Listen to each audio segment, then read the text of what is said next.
friends, welcome to my channel. Today we will discuss about projectile.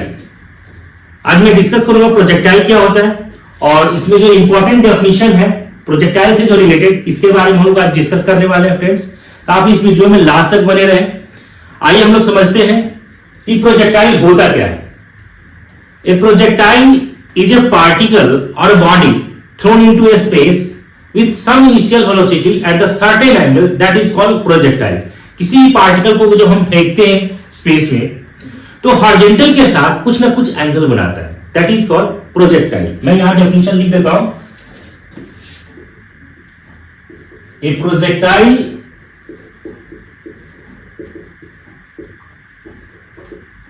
Is a particle or body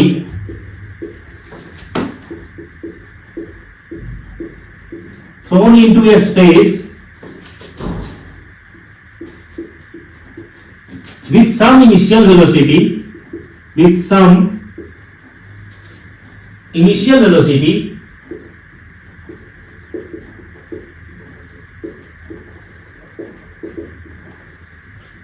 at the certain angle with the horizontal with the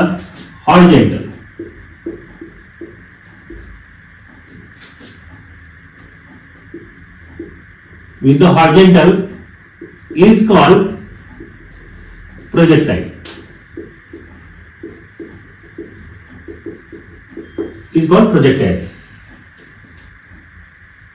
ठीक है। इस तरह से हम लोग उसको define करते हैं। The initial velocity of the body has two component, horizontal and vertical. किसी भी हम पार्टिकल को जब फेंकते हैं तो हमारा वहां पे दो कंपोनेंट लगेगा।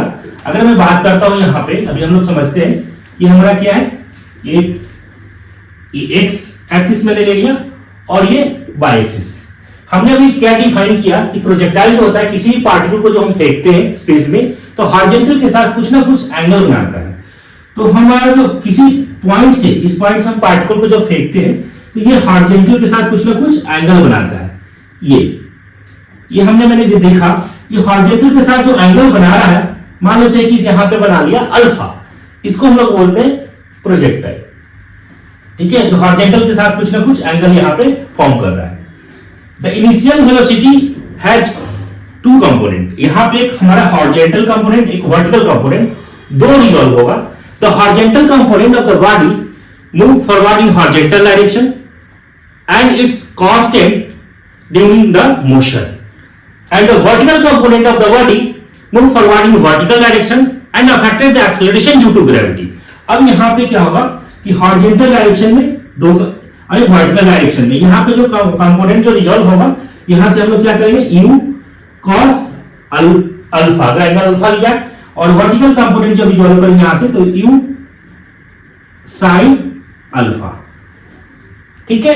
अगर मैं बात करूं यहां से कि कुछ टाइम के बाद at the certain time t, मान लेते हैं कि यहां से पार्टिकल को यहां तक आने में कितना टाइम लग गया, t टाइम लग गया, ठीक है।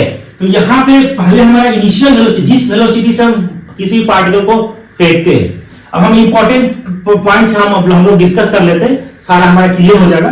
तो सबसे पहले हम लोग देख रहे हैं क्या होता है प्रोजेक्टाइल। तो हमने अभी डेफिनेशन समझ लिया कि प्रोजेक्टाइल क्या होता है। नेक्स्ट है हमारा ट्रेजेक्टरी। ट्रेजेक्टरी क्या होता है, the curve path trace by the projectile that is called trajectory. जो हमारा ये जो कर्व पाथ जो ट्रेस हुआ है, किसी हम पार्टिकल को फेंकते हैं तो एक हमारा क्या होगा, फेंकने के बाद मैक्सिमम हाइट तक अटेंड करेगा, ठीक है। अगर हमारा जो एयर का रेजिस्टेंस अगर आपने जीरो कर लिया तो हमारा क्या होगा, पार्टिकल जो होगा वो मैक्सिमम हाइट अटेंड करेगा, मैक्सिमम हाइट तक जाएगा, ठीक है। तो अगर यहां पे मैक्सिमम हाइट तक कहां पे जाएगा, अगर मैं बात करूं कि इस केस में तो हमारा मैक्सिमम हाइट तक यहां पे पार्टिकल अटेंड करेगा, ठीक है। अब मान लीजिए कि यहां तक मैक्सिमम हाइट तक जाने में यहां से यहां तक पार्टिकल को टाइम लग गया t। तो ये जो कर्व जो पाथ जो ट्रेस हुआ यहां से यहां, ठीक है, हमने मैक्सिमम हाइट तक गया, किसी पार्टिकल को फेंका तो मैक्सिमम हाइट तक गया, ठीक है। अब एयर का रेजिस्ट यहां पे कुछ ना कुछ अगर रेजिस्टेंस है तो हमारा पार्टिकल जो होगा इस ऐसे ट्रेस करेगा, मैक्सिमम हाइट तक जाने के बाद वो नीचे की तरफ आएगा, ठीक है। इसको हम लोग क्या बोलते हैं, ट्रेजेक्टरी। ट्रेजेक्ट्री, इसको हम लोग बोलते हैं ट्रेजेक्ट्री।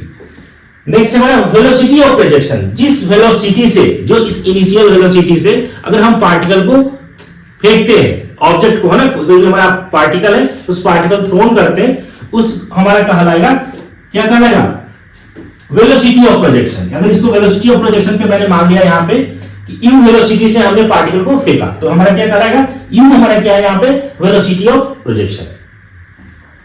नेक्स्ट है एंगल ऑफ प्रोजेक्शन, जिस एंगल से हम पार्टिकल को अगर फेंकते हैं that is called angle of projection. तो हमारा यहाँ पे क्या है, एंगल अल्फा है, तो हम इसको क्या बोलेंगे, ये हमारा एंगल ऑफ प्रोजेक्शन कहलाएगा। Time of flight, time of flight क्या होगा कि पार्टिकल को आपने जिस पॉइंट से आपने फेंका, मैंने इस पॉइंट से, मान लेते कि यहाँ पे इनिशियल यहाँ पे 0 था, या इस पॉइंट से हमने पार्टिकल को फेंका, जब मैंने फेंका उस टाइम यहाँ पे 0 था, टाइम कुछ भी हो सकता है, 5 मिनट के बाद फेंका, 2 मिनट के बाद फेंका, या इनिशियल टाइम हमारा क्या था, मैंने कंसीडर किया, अभी मैंने नोट डाउन किया, इनिशियल टाइम क्या था, 0 था। ठीक है, जिस टाइम आपने पार्टिकल को फेंका मैक्सिमम हाइट अटेन करेगा, फिर वो नीचे आएगा, और इस पॉइंट पे क्या होगा, एंड होगा लास्ट में जब वो पहुंचेगा। तो जिस टाइम पे आपने फेंका और वो लास्ट में एंड जिस टाइम पे पहुंचता है, तो दोनों का हम जो डिफरेंस निकालेंगे, ठीक है, फाइनल जो टाइम हमारा और जो इनिशियल टाइम कितना था, दोनों का जो डिफरेंस आएगा वो हमारा कहलाएगा टाइम ऑफ फ्लाइट। ठीक है, अगर मान लेते हैं कि अगर इस पॉइंट पे मैक्सिमम टाइम हमारा कितना लग गया, टी, मैक्सिमम हाइट यहां से यहां तक जाने पे इनिशियल वेलोसिटी हमारा क्या था, यू था। अब यहां पे वेलोसिटी हमारा क्या हो गया, यहां पे चेंज हो गया, v, यहां पे पॉइंट p पॉइंट पे यहां पे मैंने कोऑर्डिनेट ले लिया x और y। ठीक है, अब यहां पे जब हम कंपोनेंट रिजॉल्व करेंगे तो यहां से क्या हो जाएगा आपका x और वर्टिकल, या एंगल मान लीजिए यहां पे क्या है, आपका थीटा है, तो क्या हो जाएगा आपका v cos थीटा, और यहां पे क्या हो जाएगा v sin थीटा, एंगल हमने ले लिया, तो यहां पे v cos थीटा और ये v sin थीटा। ठीक है, ये तो हमारा टाइम ऑफ फ्लाइट कैलकुलेट हो जाएगा, क्योंकि जो हमारा टाइम यहां से यहां तक पहुंचने में कितना समय लगा और इनिशियल हमारा टाइम क्या था, तो दोनों का जो डिफरेंस कैलकुलेट करेंगे that is called time of flight. ठीक है, और इसको हम क्या करते हैं, t से डिनोट करते हैं टाइम ऑफ फ्लाइट को। रेंज, रेंज हमारा क्या कहलाएगा कि हमारा कितना हॉरिजॉन्टल डिस्टेंस कवर किया। ठीक है, तो ये जो हमारा जो डिस्टेंस है ये रेंज कहलाएगा, यहां से यहां, ये हमारा क्या हो जाएगा, ये रेंज, इसको हम लोग बोलेंगे रेंज। ठीक है, कितना हमारा डिस्टेंस जो है कवर किया, तो जनरली हम रेंज को हम लोग क्या करते हैं, r से डिनोट करते हैं। Maximum height attain, maximum height क्या होगा, यहां से यहां तक जो मैक्सिमम हाइट, ये मैक्सिमम हाइट तक जो ना पार्टिकल जहां पे जाएगा, मैक्सिमम हाइट कहां पे होगा, ये इसी पोजीशन पे होगा, तो इसको हम लोग बोलते हैं कि मैक्सिमम हाइट तक जो पार्टिकल अटेन कर रहा है, अगर मैं हॉरिजॉन्टल से उसको मेजर करते हैं तो ये हमारा क्या कहलाएगा, मैक्सिमम हाइट। अब हम इस सारे फॉर्मूला हम लोग कैलकुलेट करेंगे कि हमारा टाइम ऑफ फ्लाइट कैसे कैलकुलेट होगा, रेंज कैसे कैलकुलेट होगा, मैक्सिमम हाइट अटेन कैसे हमारा निकलेगा, तो इसको हम फॉर्मूला हम नेक्स्ट वीडियो में इसको कवर करेंगे कि कैसे हम फॉर्मूला को कैलकुलेट करते हैं। आई होप फ्रेंड्स कि हमारा जो डेफिनेशन का जो पार्ट था ये आपको क्लियर हो गया होगा। अगर चैनल में पहली बार है तो चैनल को सब्सक्राइब कर ले, नोटिफिकेशन को ऑन कर ले। Thank you.